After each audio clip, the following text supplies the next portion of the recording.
Magluluto tayo ng biko. Ayan. Umpisa natin sa maglalatik tayo. Nilagay ko na yung gata. Tapos lalagyan natin yung sugar, brown sugar, dark sugar, ano bang tawag dyan. Basta yan, para maganda ang kulay. So, ginamit ko dyan yung gatang nasa lata. 2 can lang na gano'n. Kasi wala naman akong alam na may sariwang gata dito. Yun lang, dilata siya. And then, para sa 1 kilo na malagkit. Actually, more than siya. 1.5 siguro. Hindi ko na natansya. Tapos yung sugar, mga 3/4 lang lalagay natin para hindi masyadong matamis. So, ayan. Halo-halo. Ayan. Tutunawin lang natin yung sugar habang kumukulo siya. Tapos yung gata.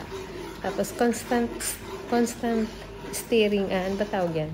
Yun. Basta constant halo-halo lang tayo para hindi siya mamuo, hindi siya masunog.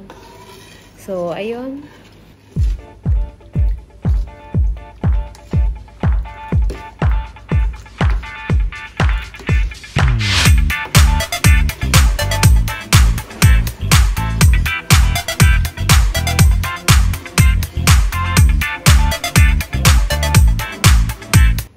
Tignan natin. Oh.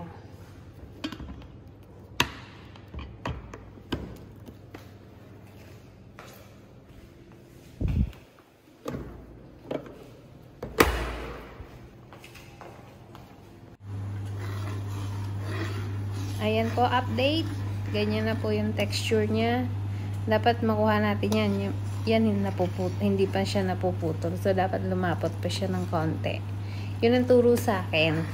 Pag magte-test kung pwede na ba yung ating latik, kapag ginanyan mo siya, mapuputol na siya. Sabi-sabihin, yung lapot niya, tama na para sa biko natin.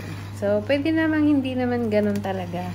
Pero, mas masarap, mas malapot. Kaya nga ang ginagamit na gata ay yung kakanggata kung tinatawag. Pero sa atin, dahil wala tayong choice, dilata tayo, dilata. So, ganyan lang din siya, halo-halo sa habang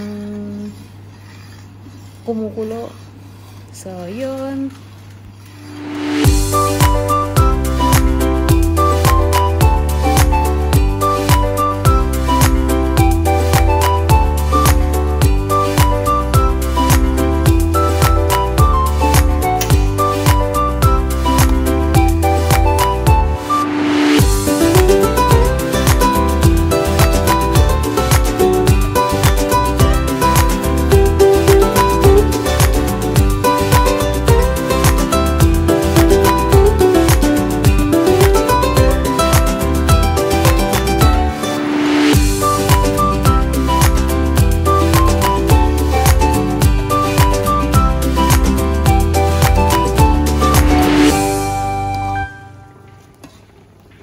Ayan na guys, medyo malapot-lapot na siya habang kumukulo. Ganyan yung itsura niya. So, wag natin papabayaan. Kasi pag hindi natin siya hinalo, susulak siya. So, parang magbabubble siya, angat siya hanggang tumapon.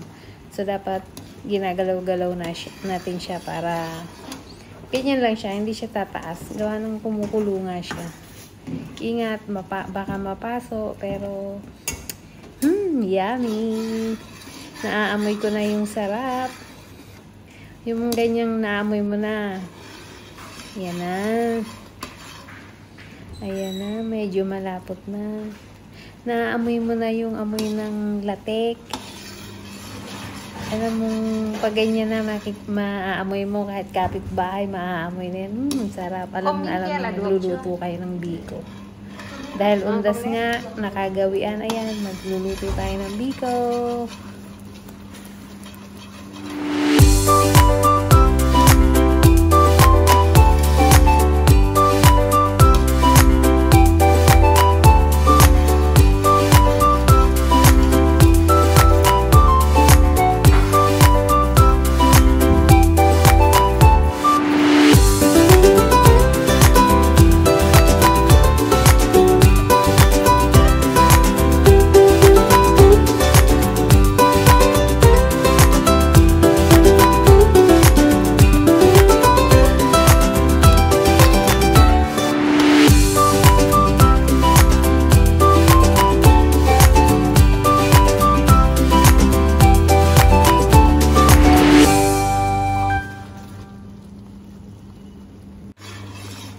So, ayan na. Ayan na yung texture na hinahanap natin. Pwede na siya. So, lalagay na natin yung kanin. Ay, yung kaning malagkit. Ayan na siya. Kita nyo naman kung gaano kadami ang ikinonti niya. So, ayan. Lalagay lang natin siya ng paunti-unti muna. Pero ako, lalahatin ko na. Kasi malaki naman yung lagayan ko.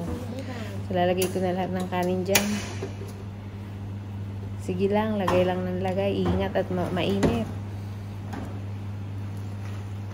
Yun, nakakuha tayo ng nakakuha tayo na ng cameraman. Camera woman. Nakakuha tayo. Kaya magagamit natin yung dalawang kamay natin. So, ayan. Kita nyo naman, excited na ako. Natatakam na ako. Pero alam nyo ba, na kapag kayo nagluto, hindi kayo basta-basta nakakakain kaagad. Kaya dapat medyo palipas-lipas muna ng konti. Baka ako nabukasan ko pa yan makakain.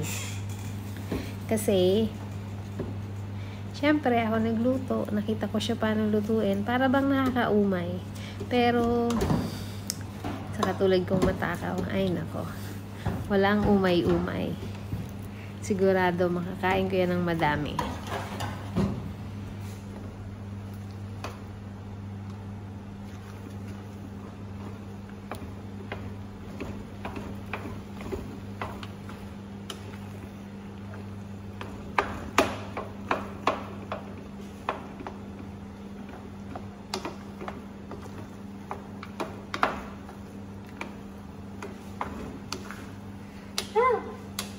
Nóng. Nóng. Ở bên Philippines nha, cái nấu cái này nhiều người, cái này to đúng không? Nghèo mới đùa cũng không nghèo lắm. Ở bên Philippines thì phải ăn nhiều.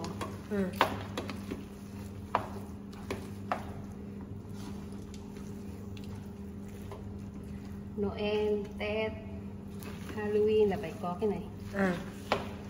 Tết thì cũng giống Tết mình đúng không? Bữa nay là Halloween.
Ayan na siya guys. Bikong-biko na. Saglit na lang. Lalagyan na natin siya sa lagayan. Lalagyan natin siya ng cheese para masarap. Marami naman pwede lagyan ng ano ba. Alam ko merong langka, merong mga kung ano pang mga flavors. Pwede ilagay dyan. Pero sa akin, nilalagyan ko lang siya ng cheese. Tignan nyo. Yan, binadburan muna natin ng cheese yung nasa ilalim. Tapos saka natin siya ilalagay habang mainit pa para medyo matunaw siya. Magme-melt siya, magmi-mix na siya dyan. Yan, paano ba? Paano ba? O, pahawak nga. Yan. Wala tayong cameraman. Ayan. Yun. Basta nilagyan ko siya ng cheese dyan sa pinakailalim ng lagayan.